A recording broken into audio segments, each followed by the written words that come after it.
Hello, everyone.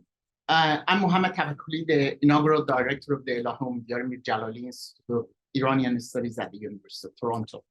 I welcome you all to today's Iranian Studies book launch featuring Dr. Arthur Dudney and his brilliant monograph, India in the Persian World of Letters, Ḳhān Ārzū amongst the 18th century philologists, which was published last year by Oxford University Press. We are honored to have Dr. Dudney visit Toronto and meet with our Iranian studies students and faculty. Dr. Dudney is the director of cultural programs at Arcadia, a global philanthropic program focusing on digitizing endangered cultural heritage. Currently, he's a fellow of the Royal Asiatic Society and was previously a research fellow at the University of Oxford and Cambridge and a teaching fellow at SOAS. Dr. Dudney holds a 2013 PhD in Middle Eastern, South Asian, and African Studies from Columbia University. In addition to his monograph, he's the author of several seminal articles on Persian literature and lexicography in early modern India. My special thanks to our colleagues Bilal Hashmi and Shabnam Rahimi Gulkhandan for facilitating and organizing Dr. Dudney's Toronto visit. I also thank our co-sponsors, the Iranian Studies Student Forum, the Canadian Society for Iranian and Persian Studies, and the Encyclopedia Iranica Foundation. I sincerely thank the Roshan Cultural Heritage Foundation and Dr. Elahé Omidyar Mir-Djalali for their exemplary support of the Institute of Iranian Studies. Furthermore, I'd like to express our collective and individual gratitude to Canada's Indigenous people and acknowledge this land on which the University of Toronto operates. It has been the traditional land of the Huron-Wendat, the Seneca, and most recently, the Mississaugas of the Credit River for thousands of years. Today, this meeting place continues to be the home to many Indigenous people across Turtle Island, and we are grateful to have the opportunity to live, learn, and teach on their ancestral homeland. Please join me to welcome Dr. Dudney. Hello, good afternoon, everyone who's in the room and everyone online. Not entirely sure where I should look, but it's a great honor for me to be here. Professor Tavakkoli's work has been an inspiration at different points in my studies, and of course, I'd like to thank you for being more than anyone else, doing more than anyone else in the Modern Academy for promoting people's attention to the role of India in the Persian world. So thanks very much. This is a book talk, so I think the most logical thing is to lead you through the arguments of the book chapter by chapter, and we can pick up any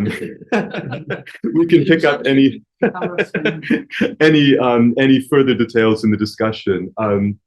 I should also say I'm not a university-based academic anymore. For about 5 years, my day job has been running a family foundation's grants program that digitizes endangered cultural heritage. So in the discussion, we can discuss that, or sort of my journey from traditional academia to that sort of work.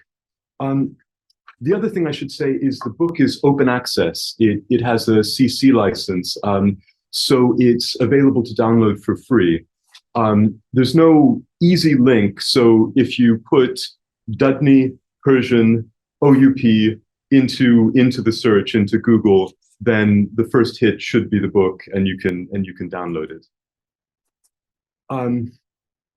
Right, so the book is fundamentally a re-examination of trends in Persian literature and Persianate society in the Indian subcontinent in the 18th century. I try to understand that society on its own terms through a sympathetic reading of primary sources.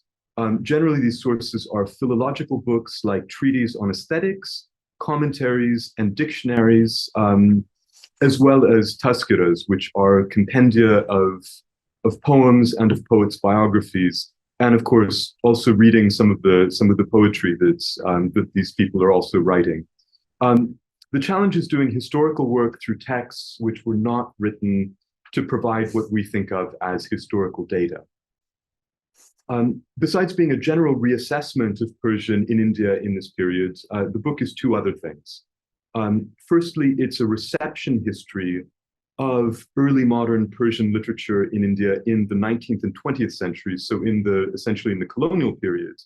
And the question is, how did these 19th and 20th century people, both Indians and European Orientalists, understand the literature of the 17th and 18th centuries? And how do their interpretations, which stand between us living in the 21st century and the people in the 18th century, shape our understanding of that 18th century history? Secondly, the book is an intellectual biography of the Indian philologist Sirāj ʿAlī ख़hān, who's known by his pen name Ārzū, Ārzū. Ārzū is this key figure in the work because he's an important entry point into the historical questions that interest me. He was not only a respected Indian Persian poet and critic, but also an important early teacher of Urdu composition in Delhi, as well as being a keen cultural observer whose ability to situate India. No, okay. This would solve the looking problem. Good. Now both audiences see what the same. Okay, excellent. Okay. Okay, well, lost my place. No, that's okay. Right, so he was also a keen cultural observer whose ability to situate India in the rest of the Persianate world was probably unparalleled in his time. The book also has a lot to say about European intellectual traditions. The reason for this is a kind of paradox that to understand what was happening in 18th century South Asia, we also have to understand trends in the West. This, I argue, is because colonial views on language and how literature represents a national character unwittingly shape all of the interpretative frameworks that are available to us, including those that claim indigeneity. Okay, so let's start with the idea that which many of you will be deeply familiar with, that for centuries there existed a Persian cosmopolis that stretched from the Balkans in the west, across Central and South Asia to the Bay of Bengal, and to the Chinese frontier territory of Xinjiang in the east. This vast region was the zone where Persian language and literature and its corresponding ethical and political culture was common currency, just as Latin and Latinity, that is the kind of culture around Latin literature, was a European sign, as one scholar has called it, that maintained a similar culture zone in Europe, or the way that Sanskrit connected South and Southeast Asia, sort of from Afghanistan to southern India to the islands off of India, all the way into Southeast Asia. Obviously, there were vast political, economic, and cultural differences across this enormous territory, but there was also a gravitational pull, which was Persian literature, that maintained a unity of this region. And if we accept that there are different ways of being Persianate, different ways of belonging to this cultural zone, then we have to question the idea that Indian Persian was secondary to Iranian Persian at this time. Indians wrote in Persian for centuries, not because, as some Orientalist accounts imply, they were too dim to understand that they weren't authentic Iranians, but because they felt a stake in that larger cultural zone. And that's what I'm trying to understand. Indeed, in this period in Iran itself, most people spoke local dialects of Persian, or indeed other languages that critics of the time agreed were not suitable for literature. Since most Iranians themselves did not speak literary Persian, the anachronistic category of native speaker, even though it's very compelling for us, has little relevance for what I'm discussing. And it's crucial to understand that literary Persian is constructed as universal, like Latin was, like Sanskrit was, with a literature that had to be mastered in order to participate in that literary culture. It was therefore a learned language. And this is perhaps the key fact that I want you to take away from this lecture. People in Iran were learning Persian, although obviously it was much closer to their day-to-day language, the same way that Indians were learning Persian in this time. And a related observation is that separating language from a literary tradition, separating a language, an abstract language from its underlying literature, which is something that we assume in linguistics, of course. Modern linguistics has this idea that the utterance is the thing that you study, and the sort of written word is secondary. But this is a modern phenomenon. This was not something that would have made sense to a person in the 18th century. So pre-modern philology, pre-modern sort of linguistics before linguistics, approached literary Persian as Persian literature. And the Persian cosmopolis was therefore less a linguistic zone, sort of place where people spoke Persian, as it were, but a textually constituted entity. It was the place where Persian literature was read and appreciated. Okay, so with all of that stage setting out of the way, right, here we are. And I apologize for the slightly blurry text, but I'm just going to put up the table of contents from the book. And in the discussion, we can pick up any of these sub-chapters that you're interested in. So who was Ḥān Ārzū? Ārzū's life follows the trajectory of many bureaucrat poets who served in the Mughal Empire. And I'll put up the timeline here. He was probably born in Gwalior, which is in the modern Indian state of Madhya Pradesh, in 1688. He was related to important Sufi lineages through both of his parents, and he received an early education from his father, who was a mansabdar, or a salaried nobleman. And his father was also a poet. How good a poet he was, I'm not sure. What I've read was not particularly inspiring, but that's okay. And I'm particularly interested in Ārzū's education because one of the things I'm interested in is education in general in this period. How did Indians come to learn Persian? Ārzū's early education was a combination of reading the classic set texts of Persian literature, a lot of Sa'di and Hafez, and memorizing a lot of poetry, and then eventually having the verses that he wrote corrected by other poets. In 1703, when he was still quite young, he joined the entourage of Prince Azam Shah, who was an important patron both in Persian and in Hindi. And in the inevitable civil war that followed when the long-ruling Emperor Aurangzeb died in 1707, Azam Shah very quickly lost this war against his brothers and was killed. So Ārzū returned to Gwalior, spent 5 years of further study in Agra. At this time, he clearly spent some time in Delhi, although it's unclear when and for how long. And then in 1719, he settled in Delhi and lived there for about 35 years, and that's where he spent most of his career. At the end of his life, the patrons that he was working for had died. He found a new patron, and he moved to Lucknow and lived there for about a year before he died in 1756. In Delhi, Ārzū linked himself into the networks of the poets Bedil and Sarkhosh, which is interesting because both of those poets had died before Ārzū moved to Delhi. Bedil died sort of immediately after Ārzū moved to Delhi, and Sarkhosh had died a few years before. But Ārzū's prestige in Delhi came in part from positioning himself as the inheritor of both of these two poets' legacies. And crucial in building Ārzū's career was another devotee of Bedil, Anandram Mukhlis, who helped him secure a patron.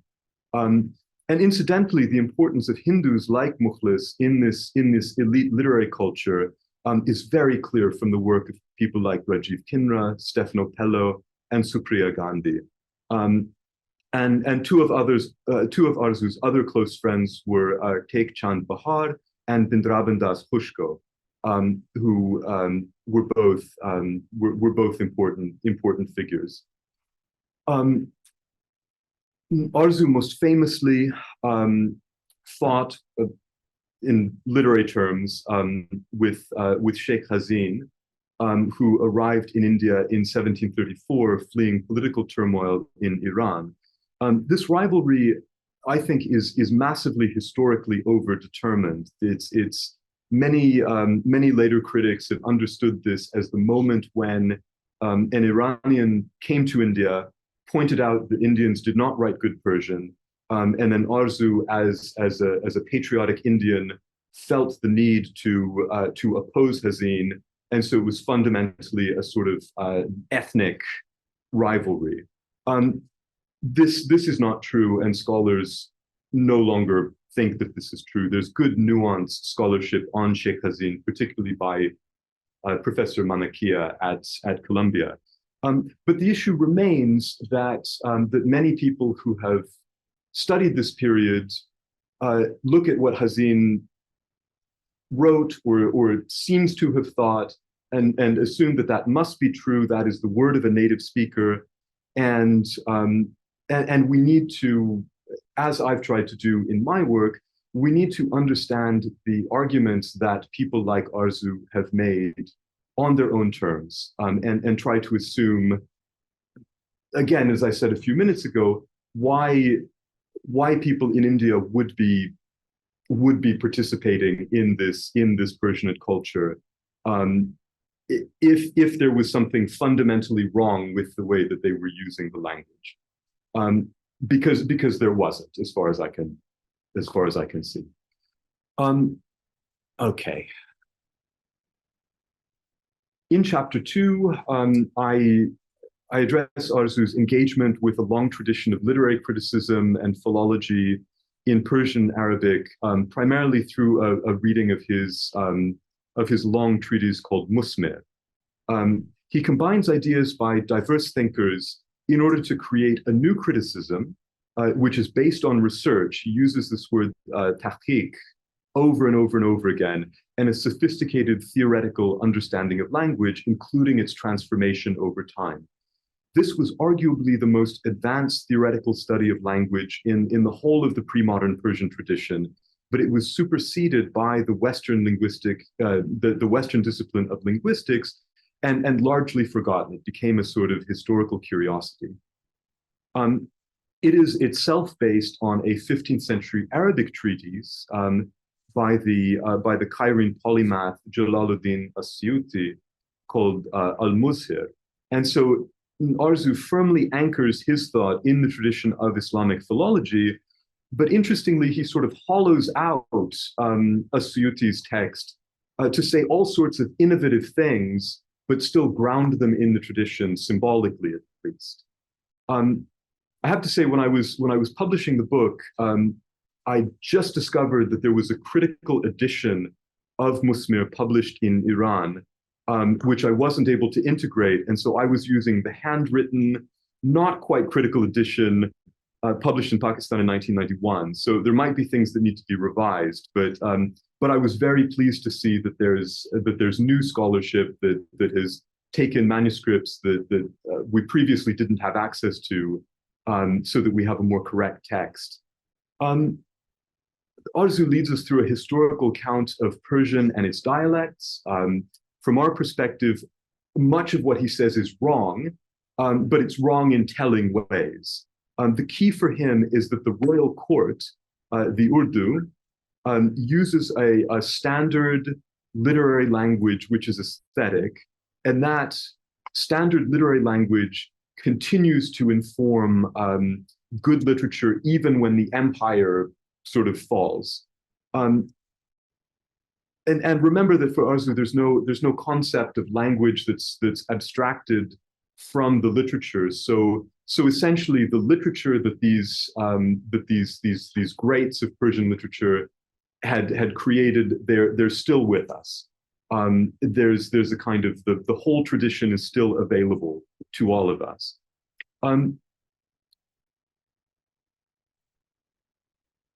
And so Ārzū effectively argues that there's a single literary Persian that's being used from the Balkans to China across South and Central Asia. And that's not based on the linguistically suspect claim that there's no variation in usage across that region. In fact, he notes the way in which people speak differently. He notes different vocabulary that tends to predominate in one place or the other. What he's arguing is that the aesthetics are the same across that region because everyone has access to the same textual canon. And what's so interesting is that he's thinking about regional vocabulary, which for him, by definition, is not aesthetic in literary Persian the first time it's used. But then it can be transformed by people who have taste so that it's elevated from a regional usage into something that's part of the whole of the literary canon. And the most important part of this discussion for our purposes is Ārzū's contention that borrowings, tasarrufat, from Indic languages can be accepted in Persian literature because there has been a long tradition of accepting Indic words. And he points to great poets like Hafez, who use different Indic words in their texts.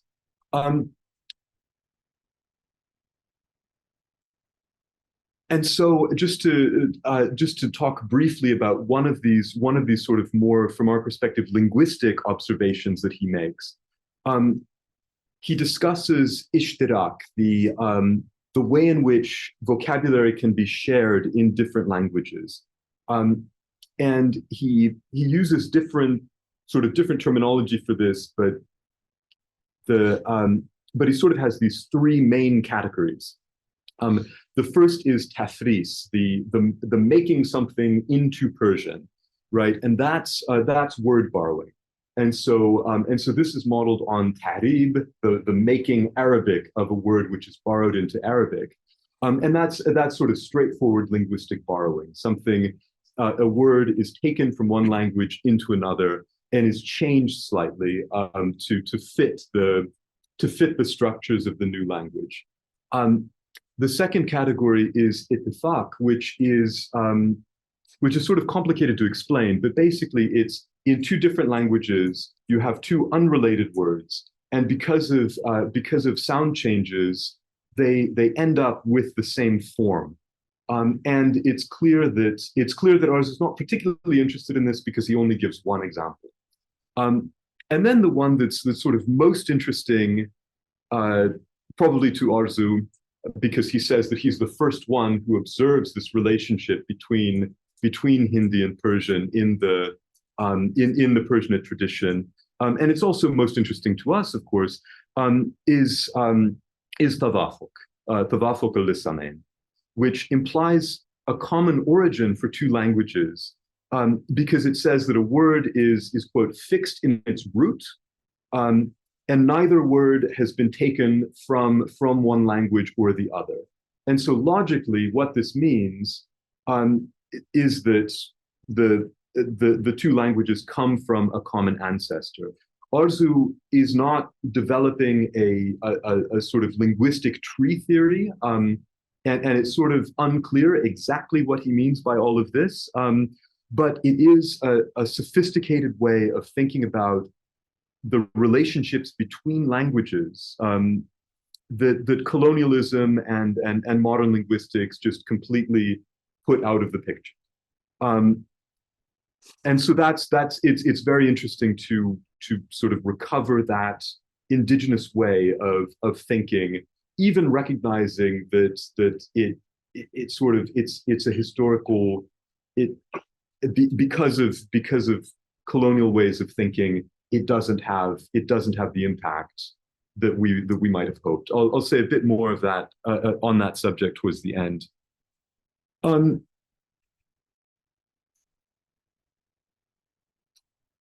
The third chapter looks at crucial developments in literary culture in the 18th century and involves what I call a crisis of authority.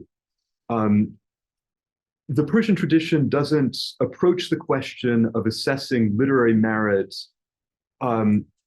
sort of with a holistic term, but what I've put together is the concept of sanad, or the literary precedent, and I'll explain a bit more about what that means in a moment, and the idea of the consensus, the ijma, of contemporary poets. And for usage to be aesthetically correct in this literary culture, someone had to have used it before. Hence the idea of sanad, that you are able to point to a usage in a previous poet and show that therefore your usage is correct within the tradition. The problem here was innovation that was increasingly happening in poetry in this period. What do you do if people like a line of poetry, but there's no clear antecedent for the sort of main metaphor in the poem? Or as I said a few minutes ago, what happens the first time that someone uses a particular Indian word in a Persian poem, and everyone thinks that's fantastic and fits so perfectly, but no one has ever used that word in Persian literature before, as far as anyone can tell. So that's a kind of that's a crisis of authority. And I think crucially, this is not the same as the debate over whether Indians wrote distinctly from Iranians when they were writing Persian. I'm going to avoid a full discussion of the category Sabt-ki Hindi, because that's anachronistic. It's an early 20th century term. And I think you can see the scholarship of Alexander Jabari, for example, for a good understanding that I largely agree with of those 20th century Iranian literary debates and how they try to understand the early modern period.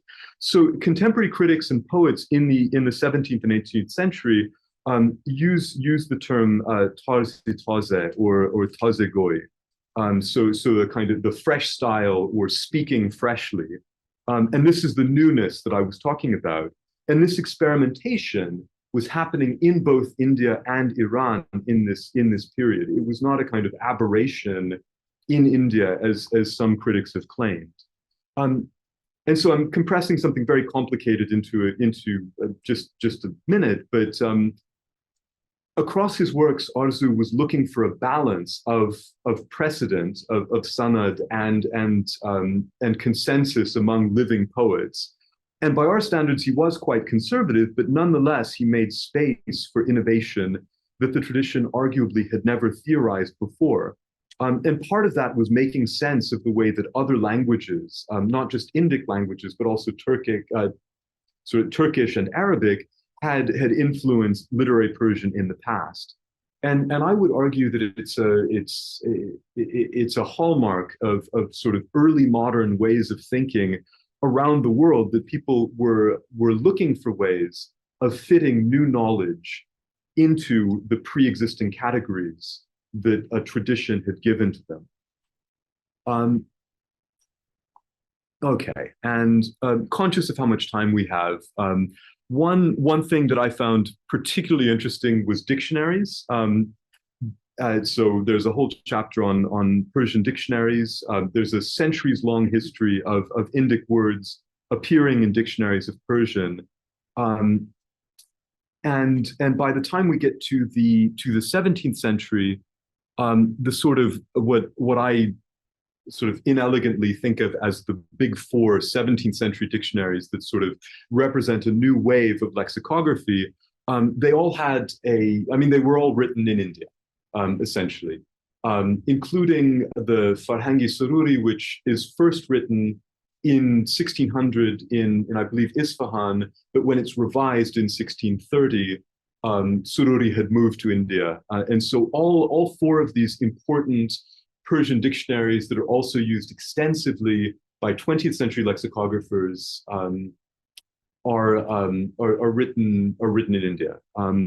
And dictionaries generally included quotations for every single word or phrase that they were describing. And the only exception among these four is burhan-e-qati, which, interestingly, because it did not include quotations, it was shorter than the other dictionaries. And so the colonial state, they printed it very early as the authoritative Persian dictionary, not appreciating that many people had written corrections to it. And so the Persian that the British were learning in the 19th century clearly had a lot of had a lot of sort of errors because it was connected to a dictionary that had been corrected.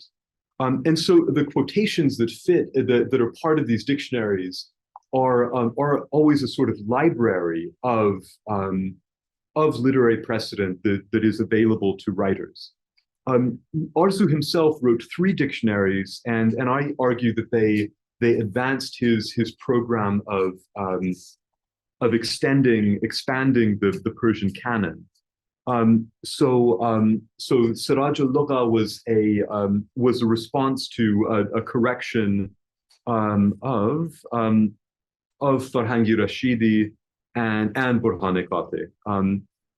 And it's a fairly, it's a fairly standard dictionary. The second volume, Chirāg-e-Hidayat, which is usually treated as a standalone work, even though Ārzū calls it the second volume. That's interesting because it's the words contained within it are Ārzū says they're not words that had been contained in previous dictionaries. And so what he's done is he's gone to poetry, specifically this tāzah-goʿī poetry from this time, and he's found words or expressions that had not been part of lexicographical science before. And so by putting these into this dictionary, he sort of systematized them and arguably intentionally made them available to later poets. And he was also thinking about an Indian readership and thinking about ways, things that Indians might be interested in as they see these words. And the third of his dictionaries, Nawādir al-Alfāz, was the most interesting of all of them because it's such an unusual work. It's a Persian dictionary, but it could also be understood as the first critical dictionary of Urdu.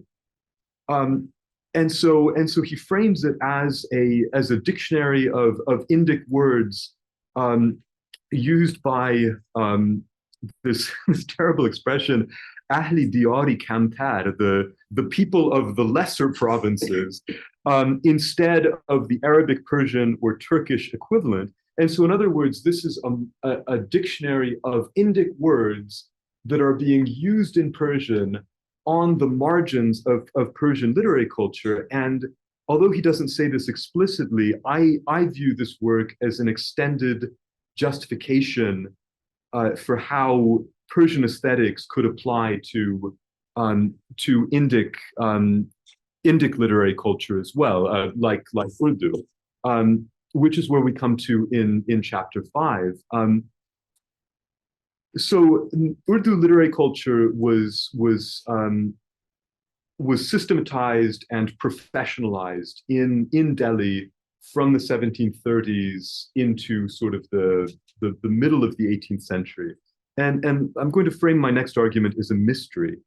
How can Ārzū be framed as the father of Urdu literary culture, which is the classic way that he's described by all later critics in Urdu, when his total extant output in Urdu is just a page or two of poetry?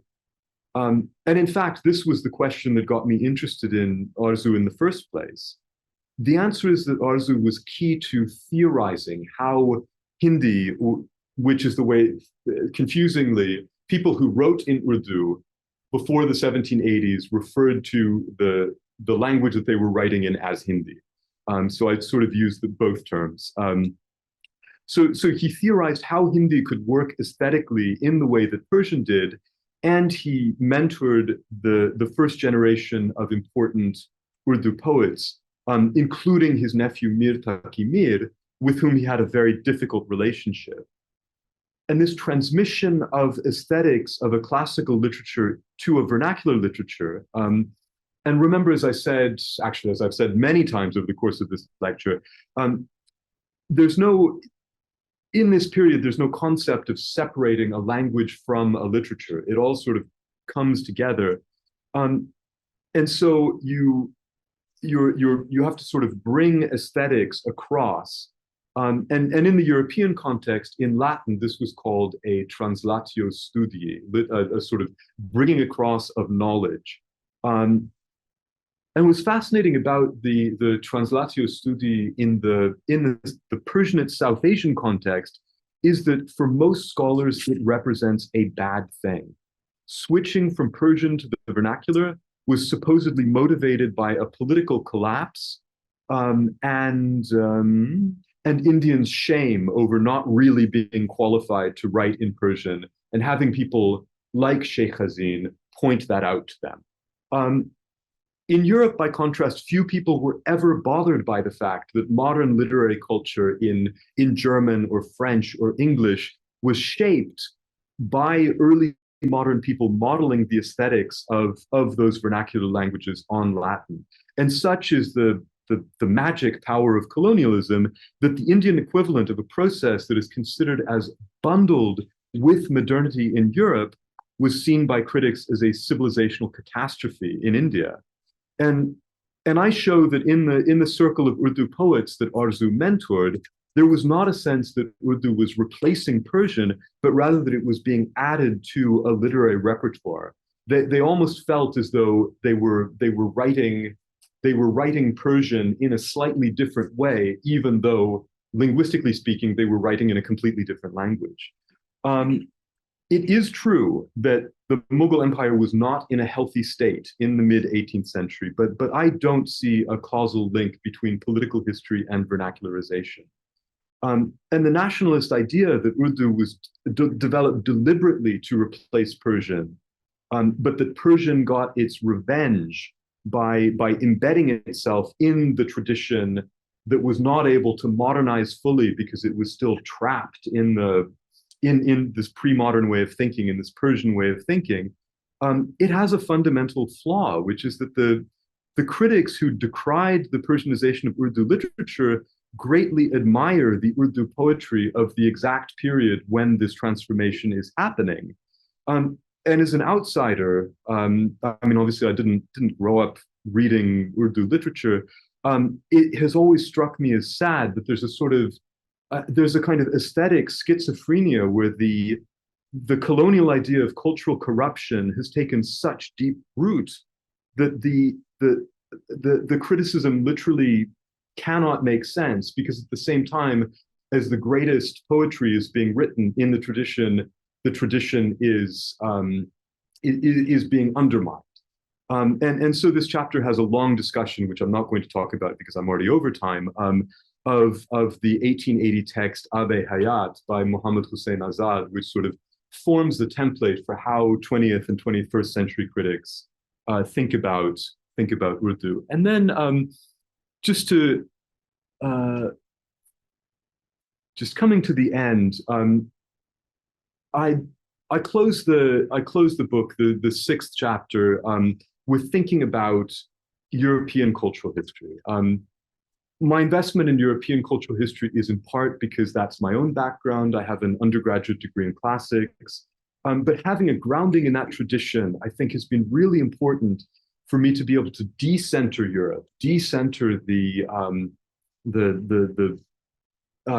sort of colonial epistemology, and find other interpretative possibilities in the 18th century sources by thinking about what the European framework has imposed on our ways of thinking. some things that the colonial state famously thought was of course the sort of moral political decline that I talked about a few minutes ago, the idea that Persian didn't properly belong in India, that it was a sort of it was almost a trick that Indians were perpetrating to confuse colonial officials whose Persian wasn't that good. And seeing Persian as akin to Latin can be a helpful framework because it gets outside of the idea that there are native speakers and there are non-native speakers, because obviously there were no ancient Romans in Renaissance Europe that people were able to speak to. So literally there were no native speakers, and that sort of makes it possible to see some other things. And lastly, Europe mythologizes its own singular ascent to modernity. In fact, modernity, as I see it, and its development in Europe was not a sort of was not sort of the inherent greatness of European culture sort of expressing itself and step by step moving to where we are today. In fact, it was very messy, and the kind of monolingual nation state that is the paragon of how Europe has organized itself should not be seen as universal. And the issue has always been that there are historical processes, let's call them, that are particular to a European context and in some ways probably accidental, that have now been seen as universal in world history. And so if you use that framework and you look at a place where that particular process did not happen, then the framework almost requires you to see that place as backwards, not modern, not having gone through the right sort of channel into a modern way of thinking. And that applies to the sort of Orientalist study as well, as Professor Tavakoli has shown us, the erasure of indigenous ways of thinking and indigenous contributions to things like writing commentaries on literary texts. The colonial state completely ignored the commentaries that were written on Persian literary texts and thought, we are Europeans. We have, I mean, obviously they didn't say it in these exact words, but sort of, we are Europeans. We have a superior rational way of approaching these things. We can, if we know Persian, we can read Hafiz, and it doesn't matter that people around the world wrote all of these commentaries on Hafiz, because we can just look at it and read it. And so this way of repackaging Persian and other literatures in the colonial world through this sort of simplification has meant that many of the people in those societies that were colonized, whose own culture had been studied in this problematic way, started accepting those problematic. I mean, I keep saying the word problematic, but that's sort of my perspective on it. Those ways of understanding this cultural history. Okay, and I really am going to finish here with just a little bit of conclusion, which is just to think about what I've been discussing and what this means for South Asia or for Iran today. I have to end on a bit of a sour note, because when I finished my PhD thesis 10 years ago, when I was sort of living in India before that, decolonization was very much in the air, and I thought that what I was doing through this scholarship was doing my part in showing the status quo ante, being able to really think about what Indian culture was before the British. But instead of work like mine helping in that decolonization effort, now it has little relevance in India today, because the Hindu nationalist government is pursuing the crudest colonial model of history, in which there was a Hindu golden age, which preceded a Muslim dark age, an age of oppression, which was slightly ameliorated but not really, by the British colonial age. And this kind of this fantasy of an Indian history without Muslims, where everything is supposedly indigenous, supposedly stretches back to time immemorial, it means that work like mine can have no place in official narratives because there's no way of establishing a dialogue given the kind of given the categories that we're using. In Pakistan, in its turn towards Arabic as a sort of properly Islamic language and away from Persian as a kind of decadent digression in culture, there's a similar lacuna in history, although ironically, rather than a Hindu nationalist state trying to erase Muslims, it's a kind of Islamic reform that is also trying to erase part of Islamic history. And looking to the future, the project of imagining a history for India that was not influenced deeply by Persian seems to me likely to fail. I don't mean that it will fail on its own terms. I think that probably it will succeed in successfully erasing most of the visible traces of Persianate, and in that you have to also understand Islamic culture in public life in India. And I think that will probably happen more quickly than any of us would like to believe. But I think that it will fail in producing something like an ethical nation, replacing an organic culture that developed over centuries with an imposed, sometimes fantastical one, leads to violence. And this violence is both sort of literal violence, a kind of oppression of citizens, but also a psychic violence, a kind of intellectual violence that lasts for centuries. I mean, decades at least, sometimes centuries. And the way that we know that is because of Europe. The forced cultural homogenization, the forced cultural homogenization of Wales under English rule in the 16th century is still felt in different ways today. The way in which minority languages were suppressed in France from the late 18th and into the 19th century also really shapes the way in which citizens engage with the French state.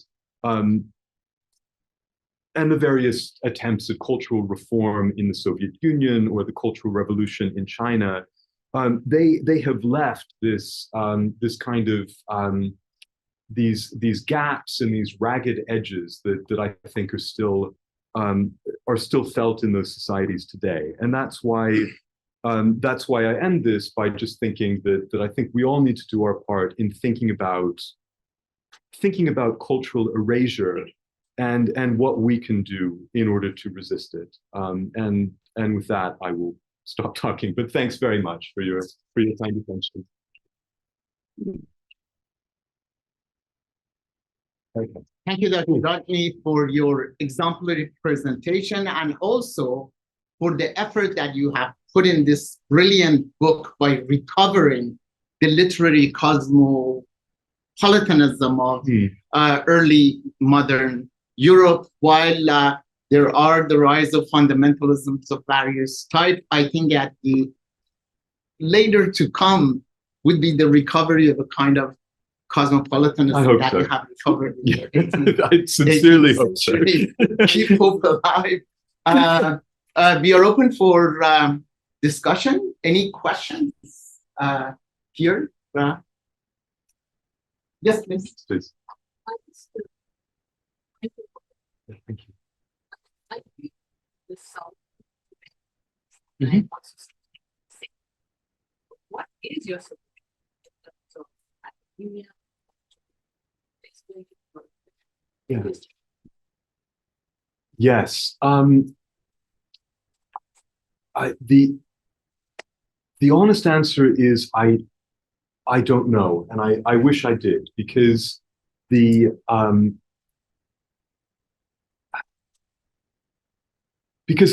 problem is the sort of thinking about history through WhatsApp, thinking about history through any sort of a kind of through ethno-nationalism, essentially. It means that people have very little interest in authentic sources.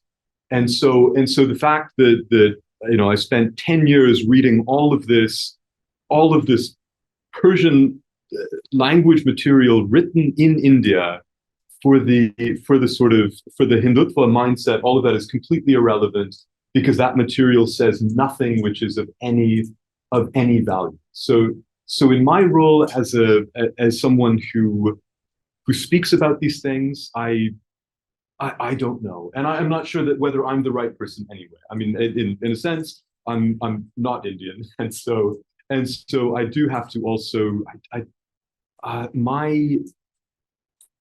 I certainly know this from colleagues who are much more vocal than I am. There is a risk, even their participation as non-Indians in this debate creates the scope for people to say these are foreigners who are interfering. Yes, so I'm very sorry not to be able to say anything. Yes. Question because yes, can I? Yes, Ruhi Shafi. please unmute yourself and we can hear you if you do. And can I bring this? You want to stop the presentation? Yes, can I? You can just stop share. Where's stop share? The red button. Oh, stop share. Yes, the big red button. Okay, great. Here we are. My ustad is here, CM Naeem. Oh, okay. You can unmute yourself and Dr. Dudney can respond to you directly if you like to ask a question. Ruhi Shafi, please.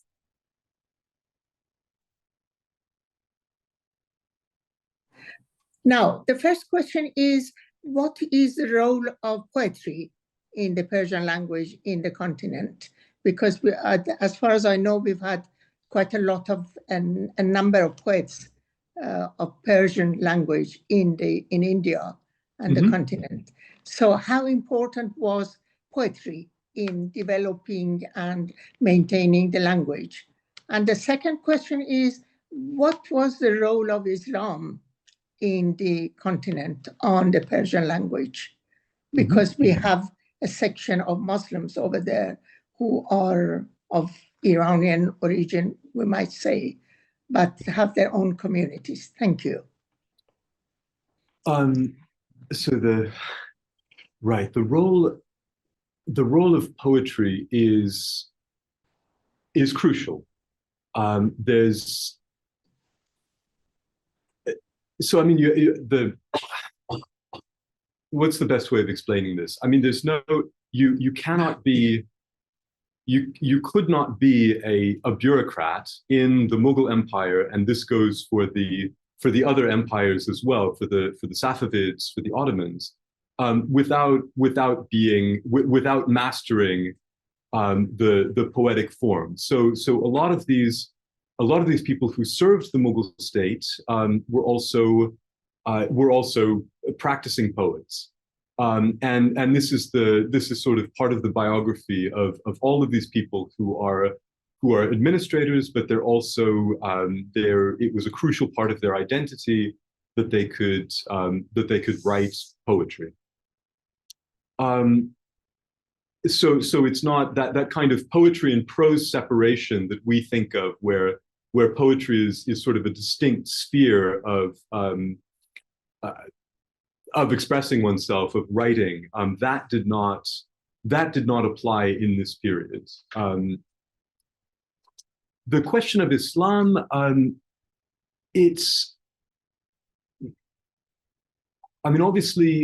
obviously Persian is in many ways associated with Islam, is identified with Muslims, and of course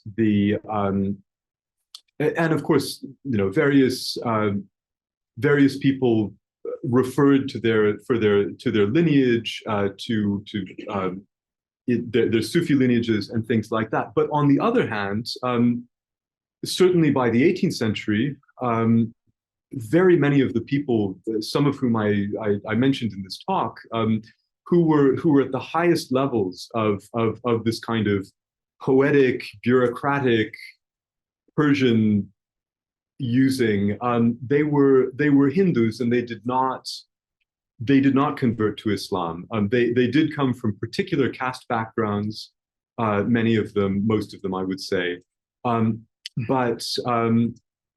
but they were Hindus, and there was also a fairly large literature of sort of, I mean, we could call it non-Islamic. Oh, okay. There's a comment that I can't read. When not identified with Islam. That's really, oh no, no. I said that that there was. Persian did have an Islamic identity, and people were certainly writing Islamic texts in Persian at this time, and certainly there were the identification of Islamic culture with Persian is clear. But it wasn't. It also had what problematically we could call a secular aspect to it as well, and that included the participation of non-Muslims in the literary culture. Yeah. Okay. Okay. The next question from Mr. Manik Bahujwala, please. Yeah, thank you very much for your presentation. I just had a comment that very recently the government of India, whatever the department is, they announced that including Persian as the one of the classical languages of India. So does that not kind of impact your understanding of the Indian government as being nationalistic, Hindu nationalistic, but they are more pluralistic? And especially considering that, the Muslims of India are the second largest group of Muslims in any country, so you would think that maybe the Muslims at least were continuing to patronize Persian. I don't know. Well, yes. So that is a very good point. There is formal recognition for Persian as a classical language, and that could be a very good development. I think that in my view, I think that's tokenistic. I'm not sure that that will be followed by anything that actually sort of provides the right recognition for Persian. I hope I'm wrong about that, but thank you for pointing that out. Thank you. We have a couple of questions. The first one from Mr. Sohaili, whose hand has been up for some time. Okay. Please, Dr. Sohaili, please.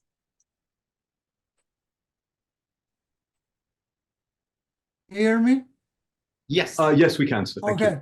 Now, first of all, thank you very much for your informative presentation on Ārzū's philology and its underlying assumptions and premises and other things. This is number one. Number two, I'm a linguist, and I think that literary language is a letter-based system, while the conversational form or the vernacular form is a sound-based system. Bertrand Russell defines a sentence, not a combination of words, but a combination of sounds. So my question is whether Ārzū believed in this distinction between the letters and sounds in defining a language system. Thank you very much. Yeah, thank you for the question. That's that goes to the point that I made about sort of the different ways in which philology in this period sort of conceives of language and literature compared to how modern linguists think about it. So Ārzū is attentive to sound, but he defines it through the letters of the Arabic alphabet, right? And then the different ways in which those letters are expressed in Persian and then in Hindi. So he thinks about the oral production of sound through the written language, and so he seems to not make a distinction between the two. That for him the sort of the poetry as it is recorded on the page is equivalent to poetry which is being said in a gathering, in a mushaira or in another context, and so that's very. It's also the sort of this is an answer to a slightly different question, but it's also very interesting to think about the way in which the society had a different relationship between sort of the written word compared to the way that we do. So poetry was the sort of the way in which you presented poetry was in an oral context, and then people would take down the poetry that was recited in a notebook, and then those notebooks would become the poetry that's recorded in a tazkira. So there is this there's this oral tradition of composition, but then also I would say that the written record of the sort of previous oral tradition is also sort of authentic in a way that it might not be for us, in the way that sort of linguistics today thinks about the oral, and thinks that when something is written down, it's obviously been sort of shaped into something different. Data is lost. Thank okay. you. Yeah, thank you. Dudney. The next question is from Thank you. Chandini Jaswal, please. Thank you, Professor Tavakkoli, and thank you, Dr. Dudney, for the lecture. So I had two questions, and I'll ask one, and if time allows, the second one. So I'm eagerly looking forward to reading the book. So the first question that I had was with regards to the classification about the shared vocabulary. Does Ārzū give any examples of the words which originate from tafriz, ittafaq, and tawakkul, lisnan, or is it just given the categories as it is? Can we find modern day examples of words, Farsi words being used in present day Hindi based on the classification that Ārzū has given us? Based on the classification, yeah. I mean,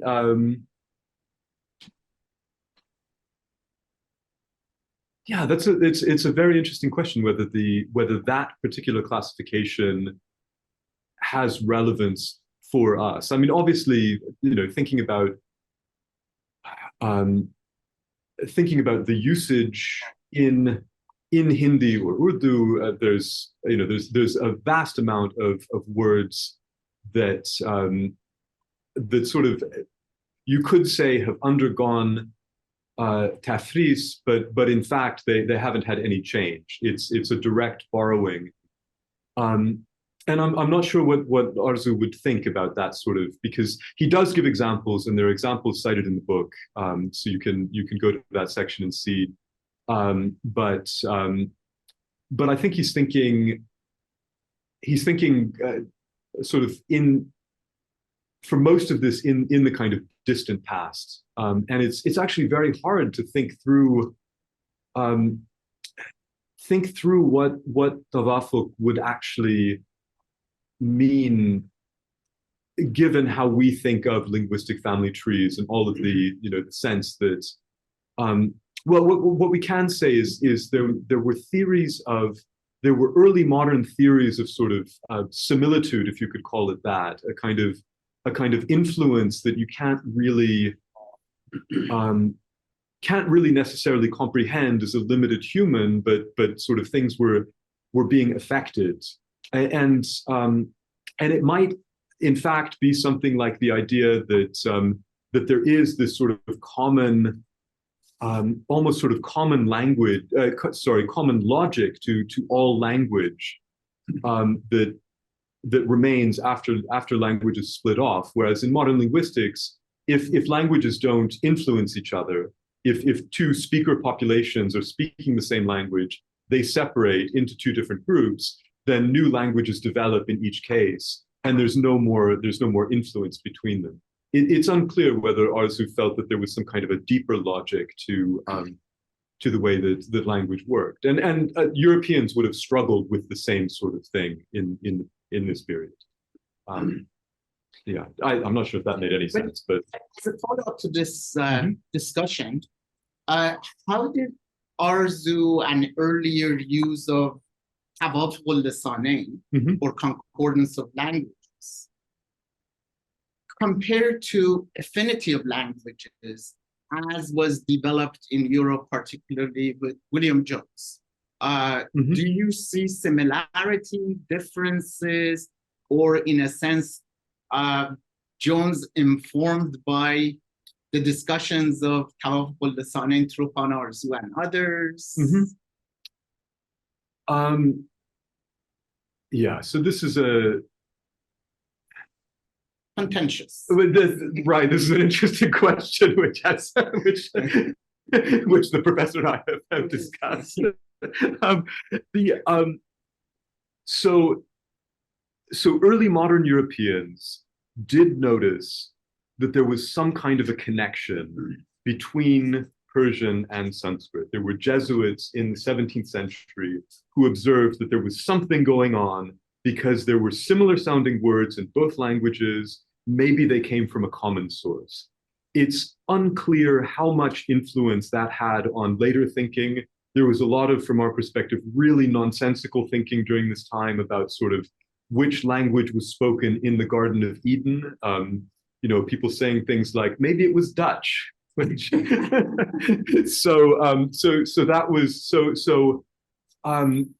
certainly not in the sort of world of the way that modern historical linguistics views how languages are connected.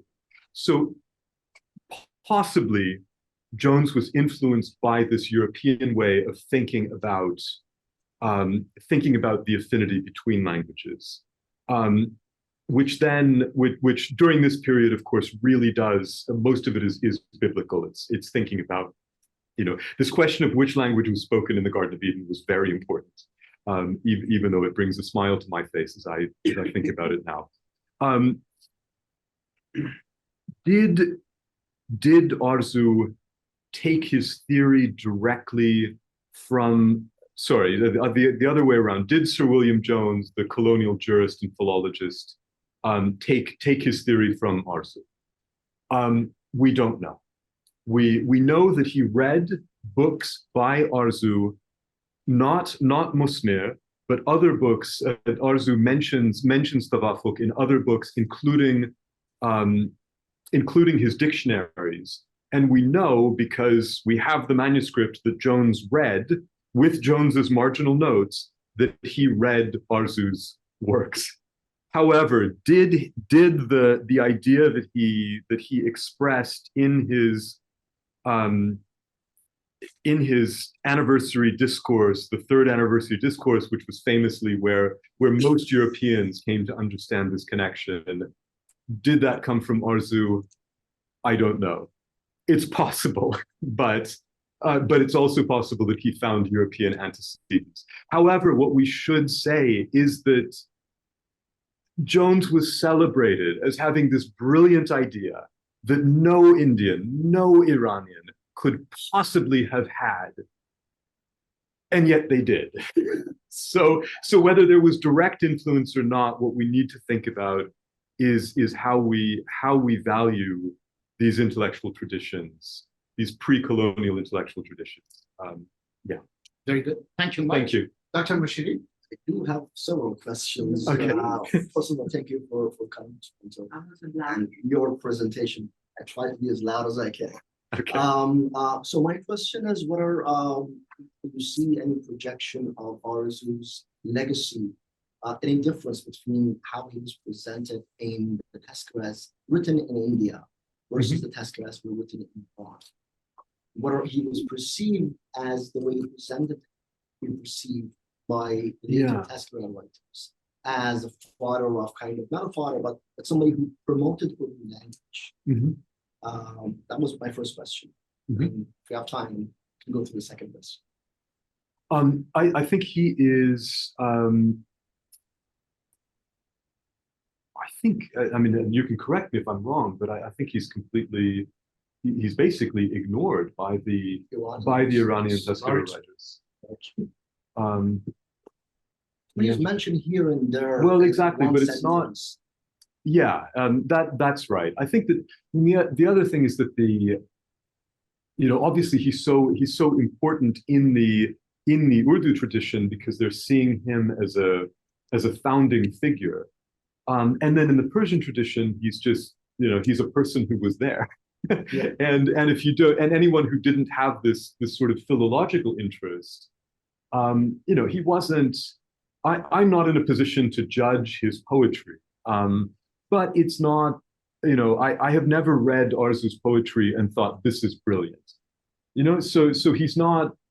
He's certainly less remembered as a poet than he is as a scholar of language and a promoter of a literary form. And so yeah, I think I think part of forgetting about Ārzū was the fact that he was the writers of Tazkirahs specifically about Persian literature did not find a place for him. And also modern historians have been celebrating what is called the return movement.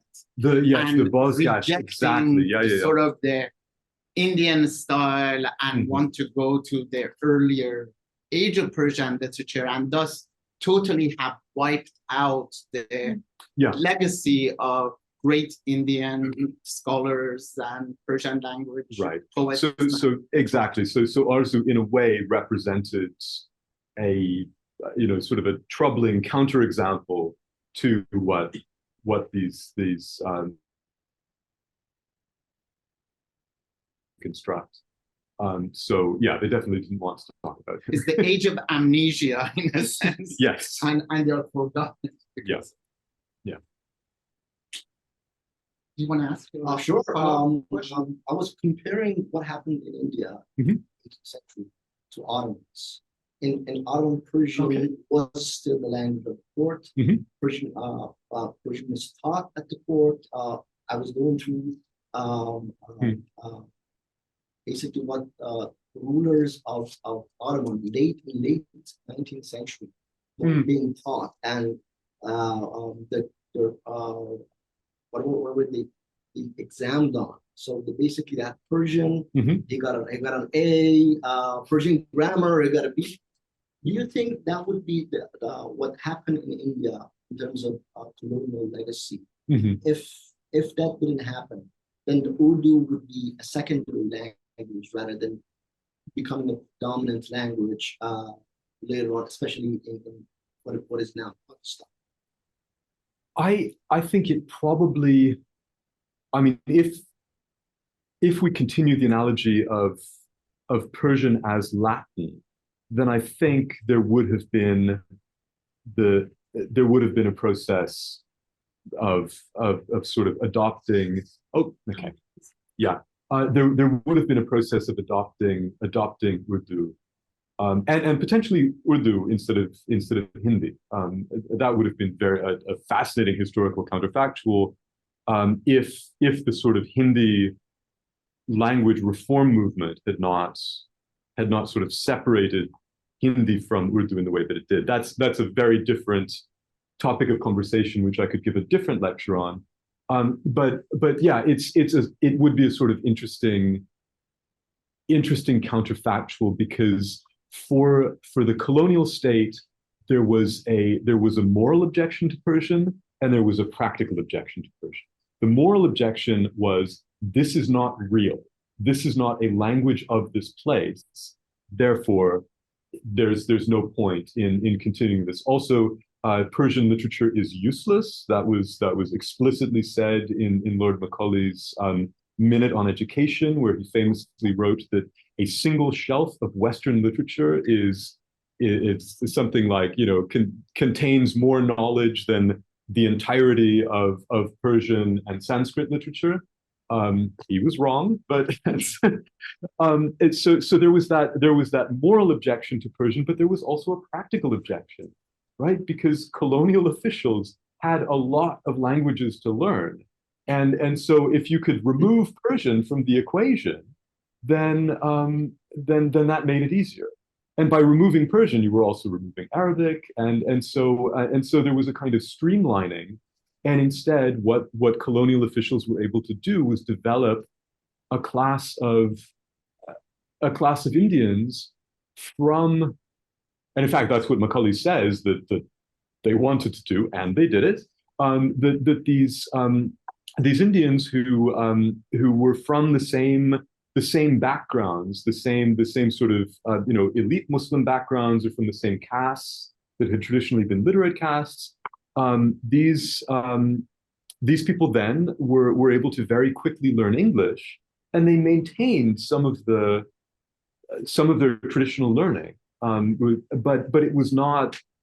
It was that sort of became part of their identity, something they did as part of their background, rather than what they were doing professionally, which was working in English to service the needs of the colonial state. So in that sense, Persian was pushed to the margins. Even though in the 20th century, I mean,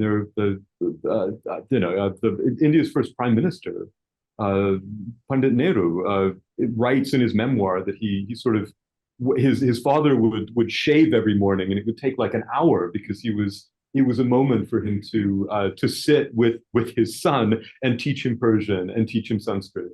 And so these are. Yeah, I mean, in my partner's family, I mean, his grandfather used to just like say random things in Persian in the 1990s, just to sort of express a kind of, elite Muslim Indian identity. So let me indulge me for just a little while longer, but I wrote another book, which was a history of Persian language and literature in Delhi, and part of that, the last chapter, involved a lot of speaking to people who were connected with this cultural tradition, and so I managed to meet all of these fascinating people who were sort of keeping this culture alive in this sort of very specific context, and they've since all passed away. And so in a way, you can see this passing of the generations, and there is a way in which we certainly lose something when this sort of this embodied connection to this Persian past is lost. Anyway, long answer to your question. Just thank you. Very good. Yes, please. Yes. Hello. I mean, it was a very nice presentation. I find this book has a very important place in South Asian history, particularly in the 18th century. I find it's very important debate is it's opening up, particularly with the vernacularization. Right? Kind of vernacularization kind of associated with a colonial philology and post-colonial philology. Kind of questions against this. That's I find very fascinating. My question is related. Your entire book is centered around Delhi and lectures. But this is the period when there's a kind of, I mean, still, but that period it has very regional variations of the same within subcontinent. And for example, William Jones very much trained by Bengali Persian intellectuals. And also Persia, Persian intellectuals has a very big placement in the Hyderabad. Hyderabad is one of the important centers. But Hyderabad was highly studied through the languages. And also the Deccani, the post-Persian, Deccani, Urdu kind of debates and everything. So I want to know about it. How do you place the vernacularization which you are trying to develop in the southern, particularly in the Hyderabad or any other region? Question for the audience is the voice was a little bit too far from my microphone, so didn't get. Okay, yes, I'll summarize the question as best I can. So the question is that there is in the 18th century the process that we can call vernacularization is happening in different regions. My book is focused on Delhi, and so what do I have to say about the process of vernacularization in different parts of the subcontinent? Is that a fair summary? Yeah. Okay. Like Hyderabad. Like Hyderabad. And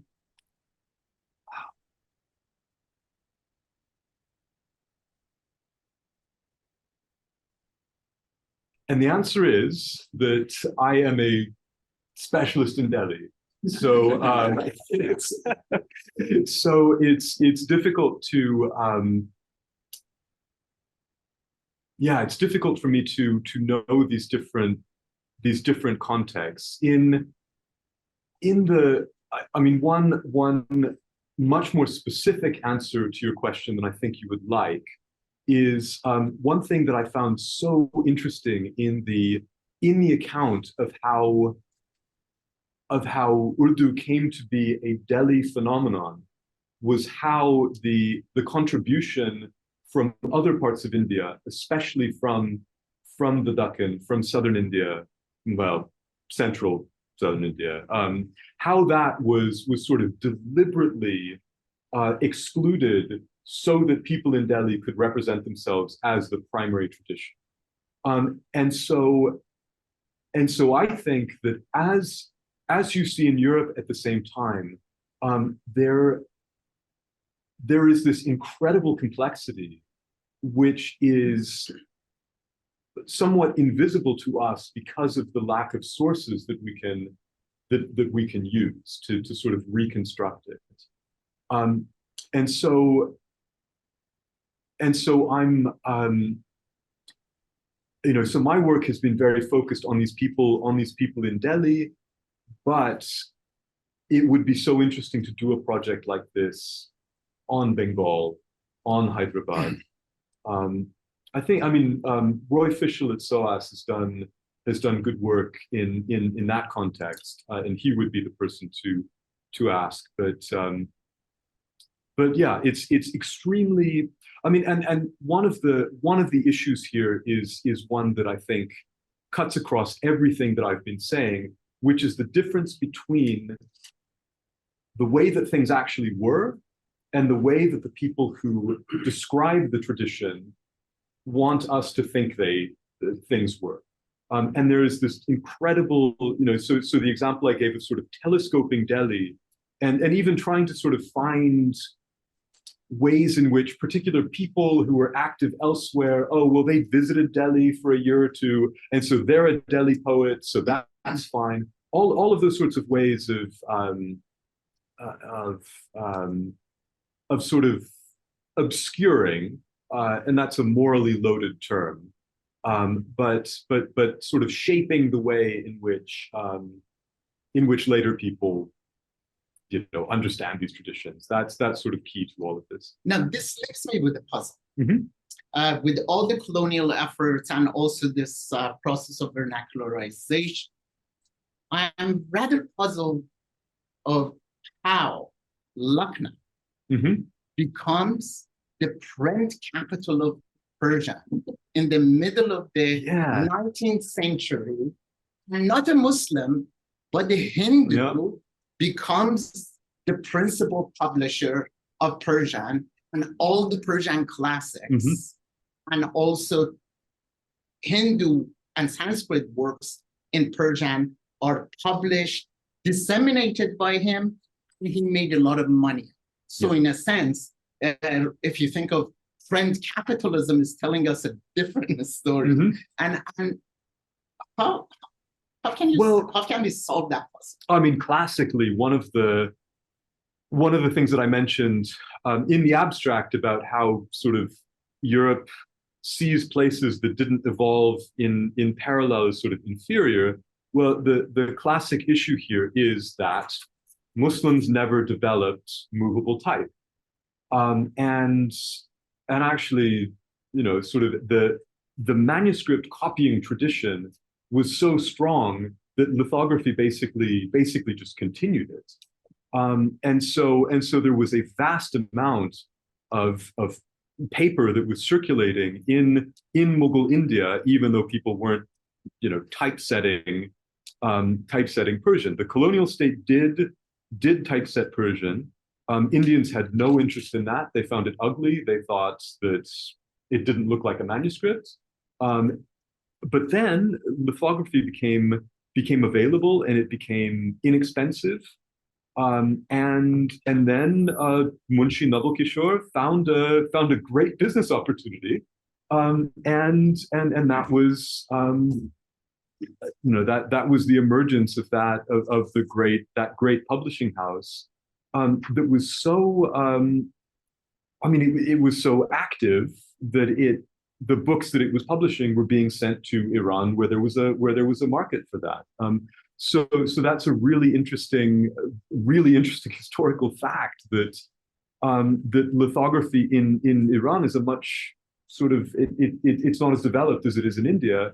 And because Indians see this market for publishing Persian materials, a lot of those lithographs end up, but also consumed in India itself. Well, also consumed in India, of course. Yeah. No, Naval Kishore became very rich because he could spot a business opportunity. This high culture, educated culture, and where they're going, and the way literature is consumed by the masses. Oh, that's very interesting. No, I mean, to my knowledge, Naval Kishore's catalog was sort of everything from, you know, obscure sort of critical texts to just like, you know, an edition of Hafez that everyone could read. Yeah, so I think that no, the pricing, I mean, these were not cheap books, right? So that's the other. I think there's a lot, you know, the masses sort of have an oral culture because they don't have the resources to buy either manuscripts or lithographs. There was a lot of sharing as well. I mean, we know that this thing.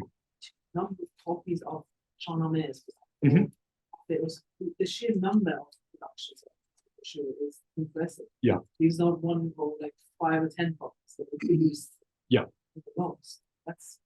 I think they lowered the price significantly. I mean, that's an important moment in Indian book history, when suddenly those texts could be consumed by a less elite. Can you entertain one more question? Oh yes, please, Professor Dudney. Thank you very much. Thank you. One is that this book is language. First, for me, as not professional, but very interesting. Language, not as a technical and formal term, but also all of the identification of the language. Very nice. And my question is that if you cannot generalize your finding in the 18th century day, do you think there is a kind of structural trick in that? Because, or no, what's the reason? What's the factor, virtual factor behind that? We cannot link those findings to today's Iranian.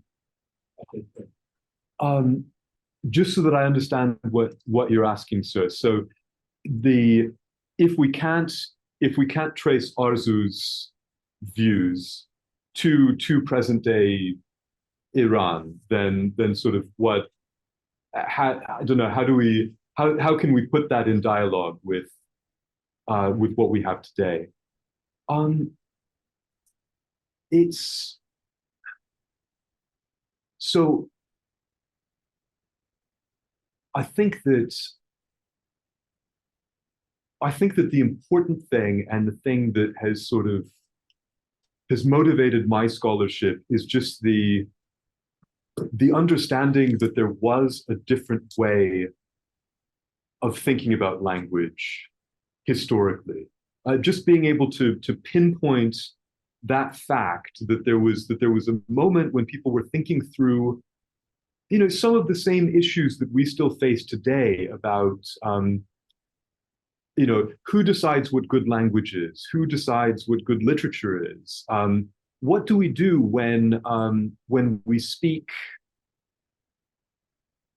when we sort of write in a language which is not, you know, not the language that we speak at home. There's our contemporary way of thinking about language is very monolingual. The idea is that, and I know that I'm saying this in Canada with official bilingualism, but even that is there's a certain complexity to it, and I think many Canadians wish, couldn't we all just speak English? Couldn't we all just speak French? So the sort of conceptual model for how language works in society is one that doesn't really